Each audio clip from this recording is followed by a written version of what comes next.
Salve, turma boa!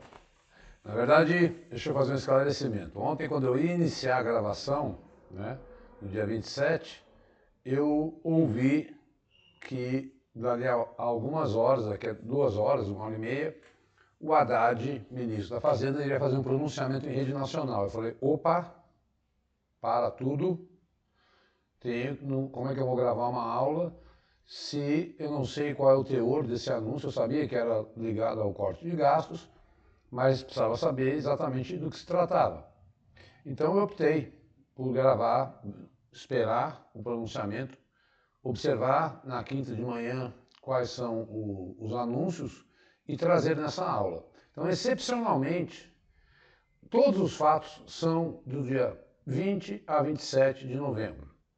Porém, como na noite do dia 27 de novembro houve esse pronunciamento, eu optei por retardar um pouco essa gravação, tá? Porque eu considero um dos fatos mais relevantes para a economia brasileira no segundo semestre desse ano. Então não poderia deixar de abordar aqui com vocês, né? Porque ficaria uma semana, né? Gravaria só em dezembro, e aí fica uma distância muito grande para um fato muito relevante, tá? Então, esses são os meus endereços, deixa eu deixar aqui, deixa eu ficar pequenininho. Os endereços pessoais, né? Muitos querem saber como adquirir os livros de atualidades que eu escrevo, né? Eu estou na Black Friday aí também, né? Ao longo de 2024 eu escrevi 4 livros. Então quem comprar 2, leva 4, 50%. Aí, né? 100%, né? De desconto, né? Então, é isso, tá? Então é só mandar um WhatsApp que você tem acesso. No final eu mostro os livros como são. Então, continua sendo data de 20 a 27 de novembro, com acréscimo desse detalhe da noite do dia 27 para a madrugada do dia 28, que foram as medidas do ministro Haddad aí. Muito bem. Também quando eu estava gravando, na semana passada, no dia 20, o Lula se encontrou com o Xi Jinping e mais de 30 acordos de cooperação. Então, deixa eu sair daqui. Né? A relação entre os dois países já tem meio século, e desde 2009 é o maior parceiro comercial com o Brasil. E em 2023 o comércio bateu o recorde, vamos ver, chegou a 157 bilhões de dólares. Né? Abertura para produtos agrícolas brasileiros, derivados de peixe, sorgo, gergelim, uvas, acordos de energia, mineração, comunicação, finanças, educação, desenvolvimento sustentável, saúde e cultura. A única coisa que não aconteceu foi o Brasil aderir à nova Rota da Seda, que é um grupo que a China tem montado, que eu já expliquei em outras aulas, que é um grupo de infraestrutura, onde a China estabelece acordos de cooperação com os países e acordos que são firmados de exclusividade de controle de portos, aeroportos, ferrovias, principalmente na relação da China com a Europa e da China com a África. O Brasil fica meio numa saia justa, porque o Brasil tem como seu segundo parceiro os Estados Unidos. Aderir formalmente à China poderia atrapalhar a relação com o Brasil e Estados Unidos, já que Trump promete aí um protecionismo maior em relação à China. Então o Brasil preferiu, né, diante do seu comércio internacional, manter-se próximo à Rota da Seda, digamos assim, mas não aderir formalmente, tá? Então tá aí, fruto do G20, né? Olha, esse dado aqui, eu sei que é específico de São Paulo, mas lá no final, mortes pela PM em São Paulo aumentam 46% em 2024. Não estamos fazendo nenhuma crítica a nenhum governo, né? 673 pessoas foram mortas por policiais militares, contra 460 nos meses do ano passado. Possivelmente são bandidos trocando tiros, né? E a polícia se defendendo. A grande questão que eu acho, vamos ler junto o penúltimo e último parágrafo. É o segundo ano consecutivo de aumento de mortes praticadas por policiais militares. Tanto neste ano quanto no ano passado, realizou operações da Baixada Santista, que teve massacre de 56 mortos, né, porque ali foi morto um soldado da rota. Agora, um ano antes, no governador Rodrigo Garcia, com a ampliação do programa Olho Vivo, das câmaras aclopadas, o estado de São Paulo registrou o menor número de mortes de PM em serviço na história. De adolescente chegou a 80% naquele ano. Então fica aí esse registro, né, que eles podem sim perguntar o que acontece com a utilização ou não da câmera no policial.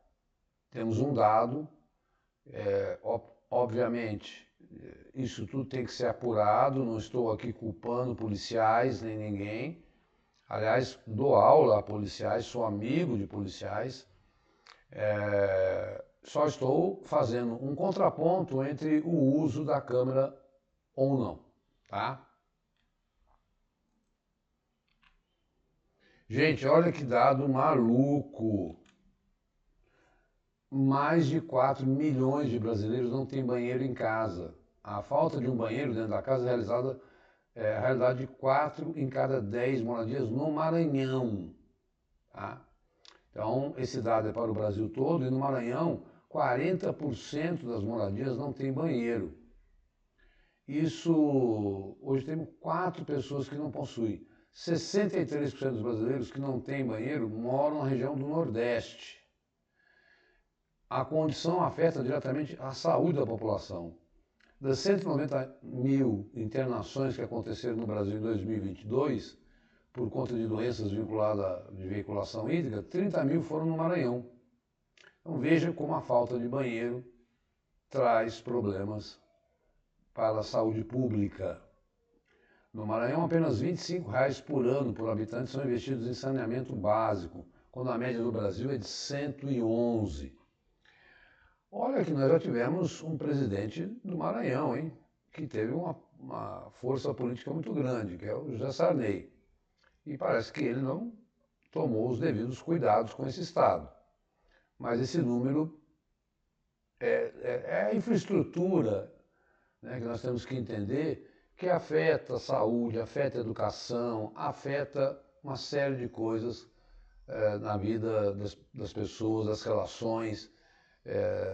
Enfim, é preciso ter esse diagnóstico para fazer esses links e esses vínculos para eventuais provas que misturam, sim, cada dia mais temas que envolvem a realidade brasileira, né? Então, tá aí uma triste notícia. Gente, que babado.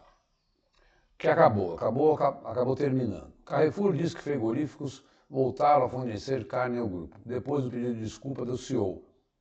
Empresas do setor decidiram boicotar a rede de supermercado após o presidente do Carrefour Global dizer que deixaria de comprar o produto brasileiro para abastecer suas lojas francesas.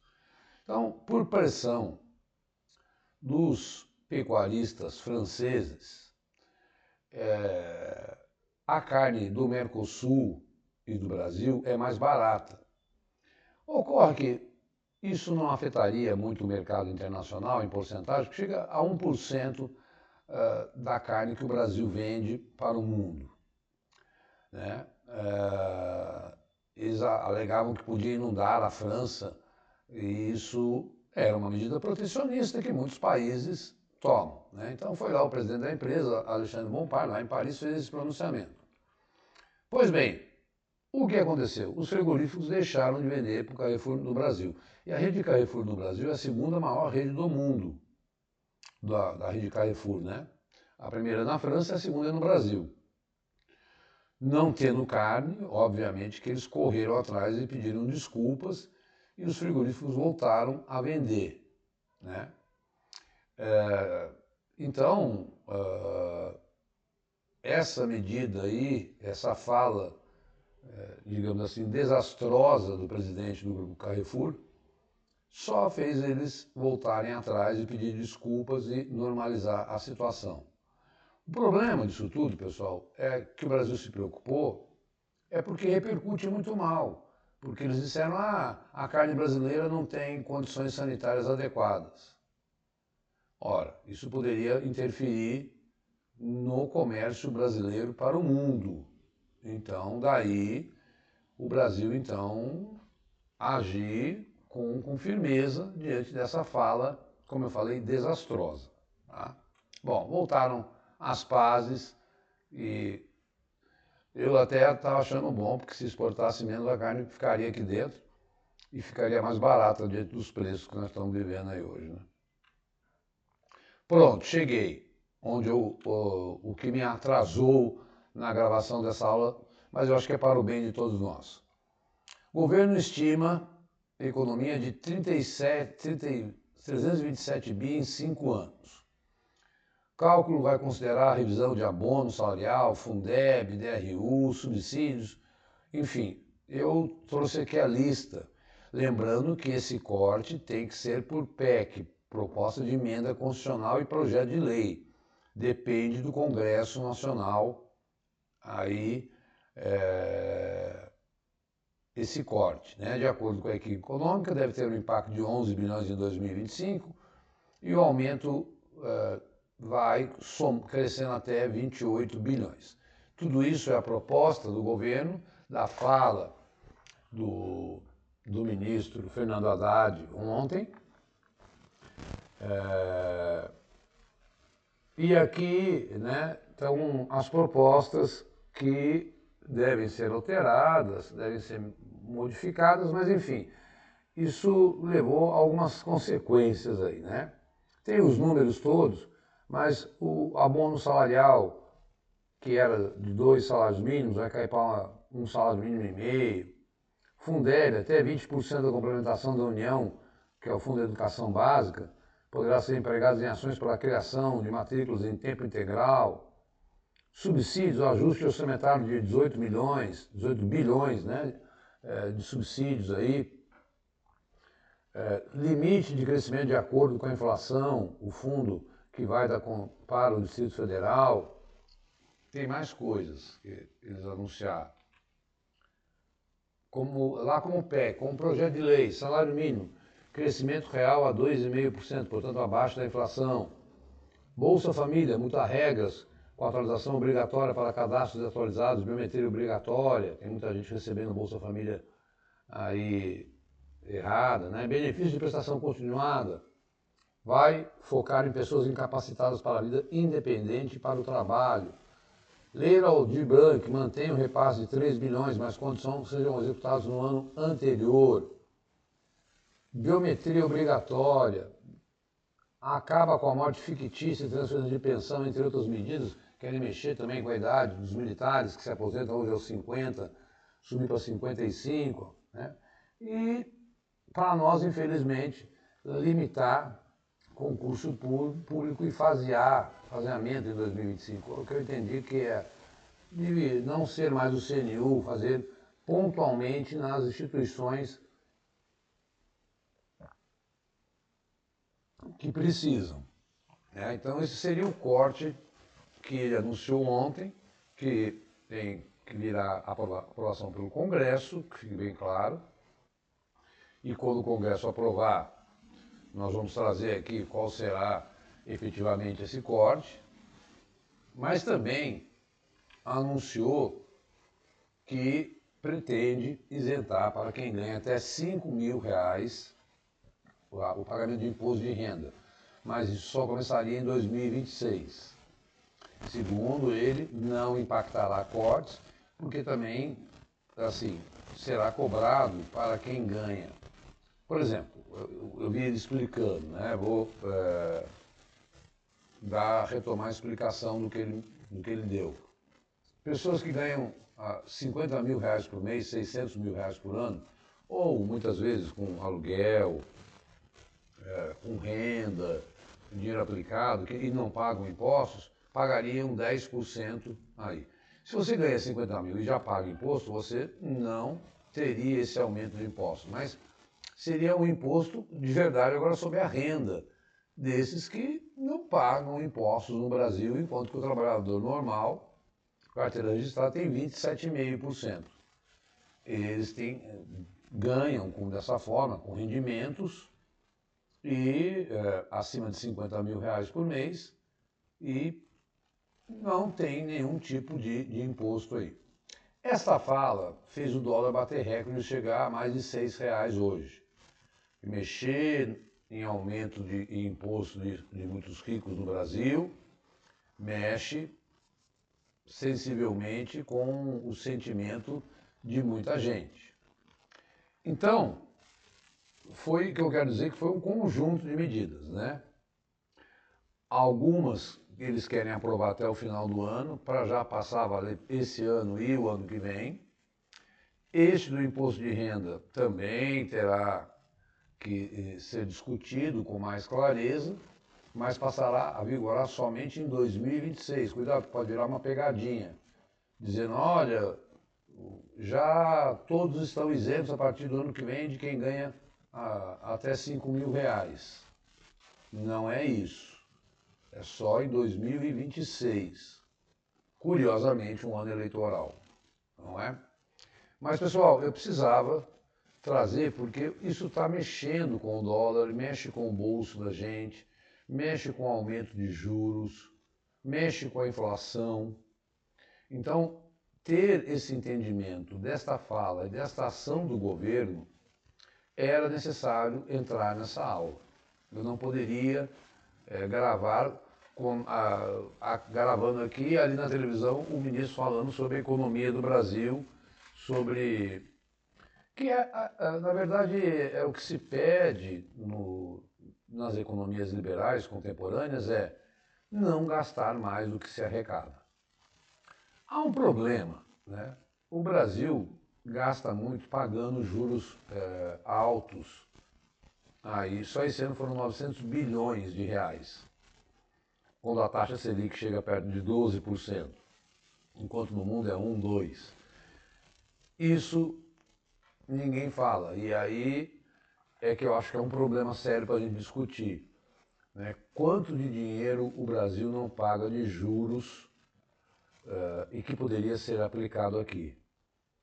Efetivamente, se os preços sobem com o aumento do dólar, por conta de uma fala de aumento de impostos dos super ricos, novamente nós teremos aumento de juros. Ou seja, é um cenário que não é interessante. E é difícil, né, você ter que cortar dos mais pobres no Brasil, já que as pessoas estão endividadas. Enfim, o governo analisou como boa, mas o mercado não analisou.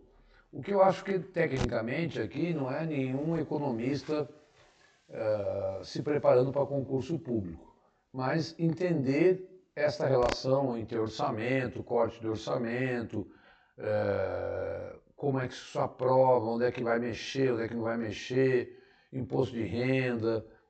Isso eu acho que o básico é importante a gente conhecer da nossa economia para nós estarmos aí entendendo como é que o nosso cotidiano dos preços dos supermercados são afetados, né? Tá? Então foi essa a ideia de deixar essa aula aqui mais completa. Bom, vamos lá para assuntos internacionais. Rússia diz que ataque com míssil na Ucrânia foi aviso ao Ocidente imprudente. Segundo o porta-voz, o governo russo avisou os Estados Unidos 30 minutos antes do lançamento. Na sexta-feira, a Rússia atacou a Ucrânia com um míssil balístico hipersônico, recém-desenvolvido, foi projetado como uma mensagem ao Ocidente que Moscou não é um míssil nuclear, mas é um míssil que hipersônico, que pode chegar a qualquer lugar do planeta. Vamos lembrar que Biden autorizou também a Ucrânia a usar mísseis ATACMS, que são mísseis também de longo alcance, bem como os ingleses. Ou seja, o armamento na guerra entre Rússia e Ucrânia está ficando mais sofisticado e sendo mais violento. Nome técnico, escalada na guerra. Né?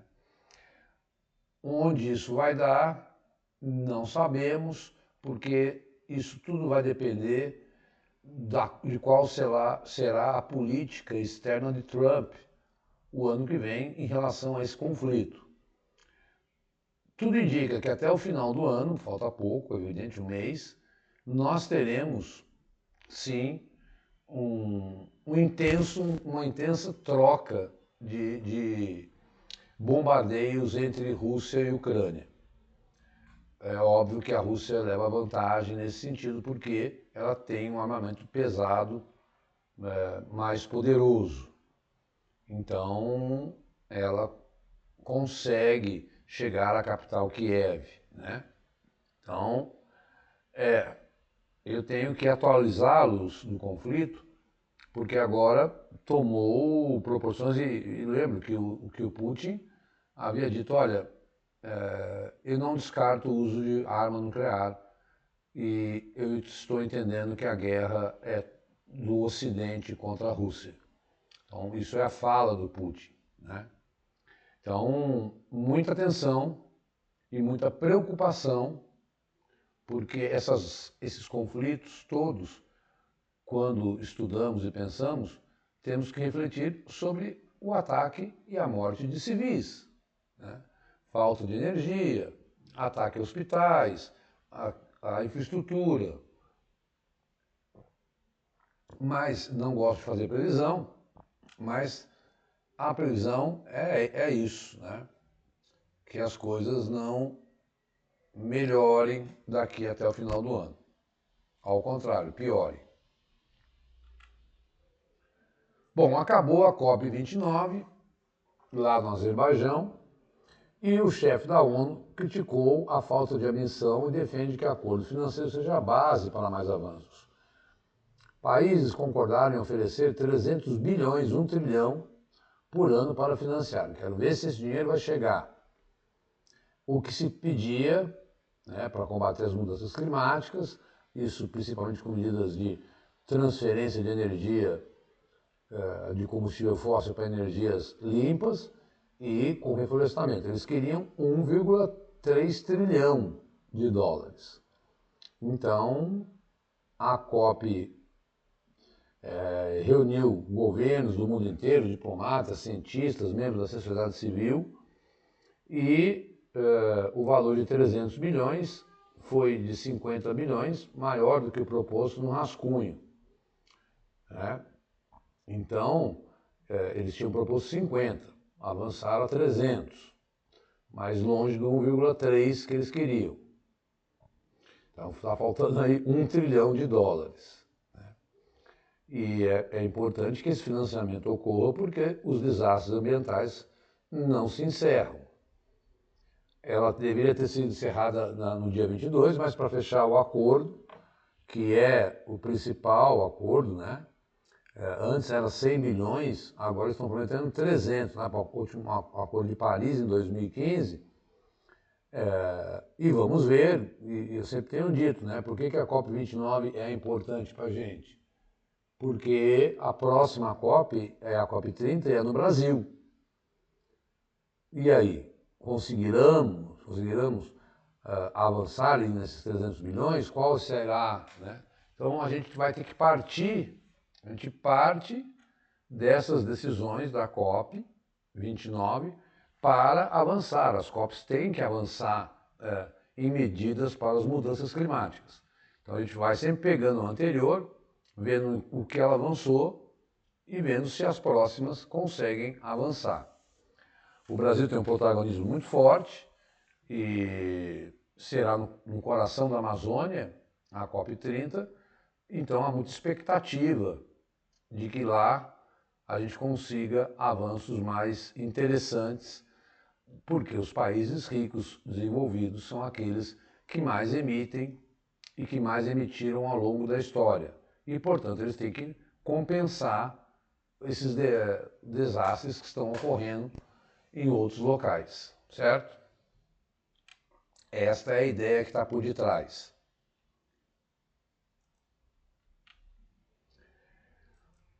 Israel aprova cessar-fogo no Líbano. A expectativa é de acordo entre vigor na quarta-feira, portanto ontem, né? E que ele dure 2 meses. Ele havia sido costurado pelos Estados Unidos e França. Então, o acordo de cessar-fogo com o Líbano é com o Hezbollah. Então, a expectativa é, hoje de manhã, como estava preparando esta aula e vendo a entrevista de todos os especialistas do governo falando sobre ajuste de corte de gastos, já havia notícia de que eles não estavam respeitando esse acordo firmado. Existe um acordo assinado, né? Não foram detalhados, divulgados os detalhes do cessar-fogo, mas já posso te antecipar que acho que trago na semana que vem que esse cessar-fogo de fato não está ocorrendo. Porque as notícias que eu levantei foram exatamente hoje, ou até mesmo ontem à noite, quando eu decidi não gravar a aula, que tinham assinado, passaria a valer ontem, mas ontem mesmo eles trocaram ataques. Não é com o Hamas, é com o Hezbollah do Líbano, que é aliado do Hamas.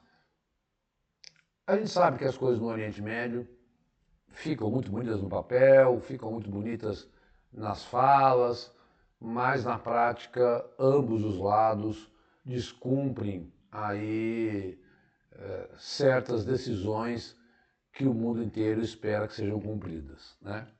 Então, não é de se esperar que isso não ocorra, que esse cessar-fogo não seja. Olha, eleições no Uruguai, que faz parte do Mercosul, aliás, a sede do Mercosul é no Uruguai, e Yamandu Orsi, que por acaso era um professor de história, foi um governador, e ligado ao ex-presidente Mujica, venceu, ele é de centro-esquerda, o conservador Álvaro Delgado, que era apoiado pelo presidente anterior, né? Então, a esquerda, aliado do Luiz Lacalle Pou, então, há uma alternância, né, no Uruguai, assim como ocorreu na Argentina. Só que na Argentina foi ao contrário, na Argentina era um governo de centro-esquerda, que agora entrou de extrema-direita. No Brasil também, né? Então nós estamos assistindo, aqui na América do Sul e América Latina e no mundo, uma alternância. Sabe o que isso muitas vezes sinaliza para mim? É que nenhum nem outro estão conseguindo dar conta da pauta social. As pessoas encaram um governo de direita ou de esquerda com a pauta social e quando vão para a prática, vão olhar, se decepcionam. Senão, você tem afora ditaduras, né? Mas quando você tem um governo bem sucedido, ele vai elegendo e reelegendo os seus sucessores. O mundo está vendo uma sucessão constante disso. É bom vocês ficarem atentos a isso, porque pode aparecer em várias provas, né? Um governo está no poder. Eu só tenho uma explicação histórica, geopolítica para isso. A população, veja, nos Estados Unidos, né? Sai um democrata e entra um republicano. Essas alternâncias estão sendo frequentes nas eleições. Parece que é quase uma bola de cristal. Você fala, quem está governando aqui é a direita, vai ganhar a esquerda. Quem está governando aqui é a esquerda, vai ganhar a direita. Está acontecendo demais esse tipo de comportamento aí. Então, atenção para eleições, porque as provas também gostam de eleições. Eleições no Uruguai, tá? País importante, nosso vizinho, e que faz parte do Mercosul. Vocês viram que eu tirei as manchetes porque eu queria conversar com muita calma sobre aquele ajuste. Só a propósito, antes de chegar, fica até o fim, tá? Você escutar a promoção aí. Eu tirei as manchetes porque na hora que eu estava, bom, o que será que vai vir desse ajuste, será que vai ser muito detalhado e tal? De fato, quando eles anunciaram esse corte e eu vi que tem que ser aprovado pelo Congresso, eu falei, vou deixar aqui como se fosse uma carta de intenções do governo brasileiro. Mas as reações de hoje não foram boas.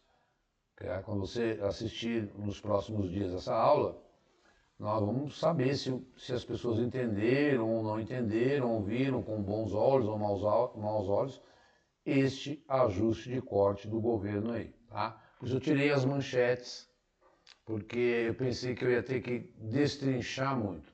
Então eu procurei sucintamente colocar nessa aula essa informação que eu repito, já que eu estou encaminhando para o final da aula, é a informação econômica mais importante do segundo semestre, porque ela reflete no nosso bolso e as provas não vão deixar esse assunto de lado. Maravilha? Lá vamos nós. Então deixa eu sair daqui. Olha esta notícia. Obviamente que falta regulamentar, mas é também uma daquelas notícias que eu falo, guarda nas 10 dicas para sua prova, porque, vamos ler?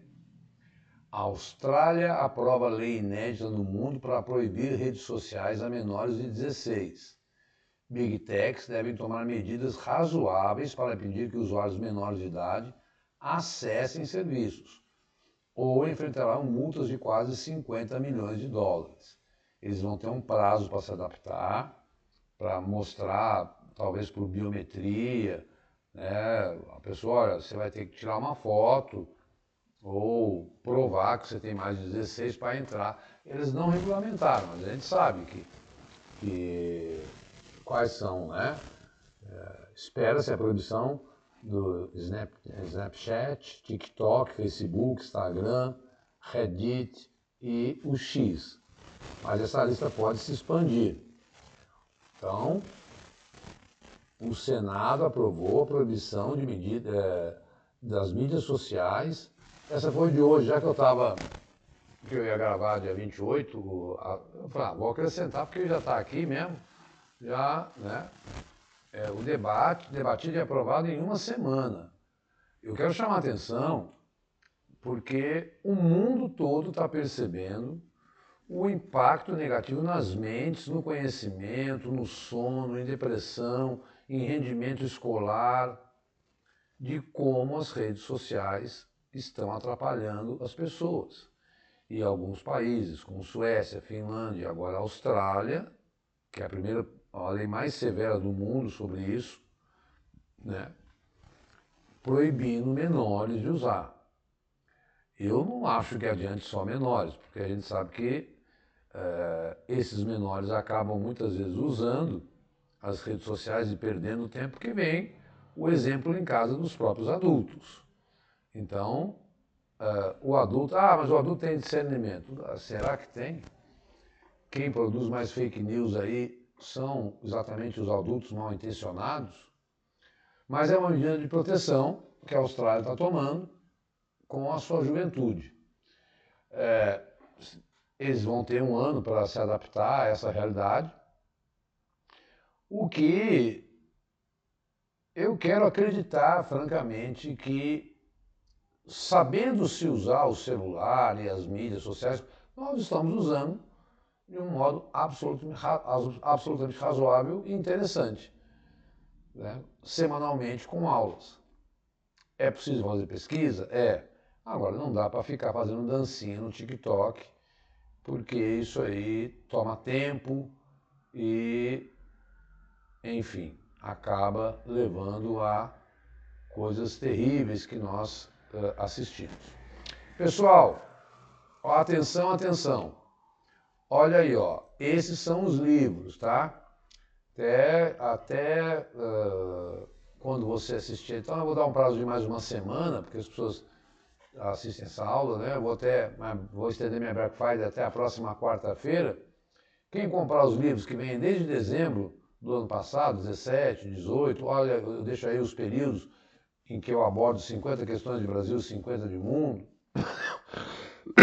Já estou no volume escrevendo 21, mas esses todos te servem muito para as provas, porque a gente sabe que a atualidades pede um ano anterior. Então, eu diria que se você tiver interesse, é o momento agora de adquirir, porque você vai ter mais de 400 temas de atualidade só de 2024 comentados. Né? E eu envio em PDF para você, você manda um Pix, é assim que tem resolvido muitas vezes, graças a Deus, tem dado certo. Tá aí, é só, deixa eu deixar aqui o meu WhatsApp. Também, se quiser analisar o edital, o que mais cai, qual é qual é o foco, pode mandar, eu faço uma espécie de sou tutor gratuito aí, tiro dúvidas, tá? Seguindo a gente também no Instagram, você pode ter acesso a notícias, tá? Vejam que também eu vencendo concursos, eu vi o nosso Cristiano coordenador anunciando a maior Black Friday de concursos públicos. Tá? Então, se você está assistindo aí, entra em contato lá, porque ele está vendendo um combo onde você pode se preparar para vários concursos aí no Brasil. Olhem bem, saibam mais a notícia, vejam qual é a divulgação da Black Friday do canal, do curso Vencendo Concursos. É só entrar em contato, entrar no site, mandar, já aparece alguém do WhatsApp, você conversa e acho que você vai ganhar bem, viu? Vai se dar muito bem com essa promoção. Me despeço então com essa explicação, porque eu fui tomado de surpresa nessa história toda e falei, não, eu não vou deixar uma semana para tratar desse assunto, porque é um assunto que vai ser importante para os alunos estarem vendo a aula agora e acompanhando o que está acontecendo no mercado e na economia brasileira. Por isso, então, essa exceção, tá? Exceção. Eu sempre, há 3 anos, gravo quarta-feira, mas até para a minha organização, mas, gente, a gente de atualidades é tomado por exceções, é tomado por questões que se alteram o momento todo, por isso é uma disciplina tão especial e por isso tem esse programa do Vencendo de ter aulas semanais, tá? Não quero te ocupar mais, um forte abraço, obrigado por sua compreensão e até dezembro, se Deus quiser. Tchau, tchau.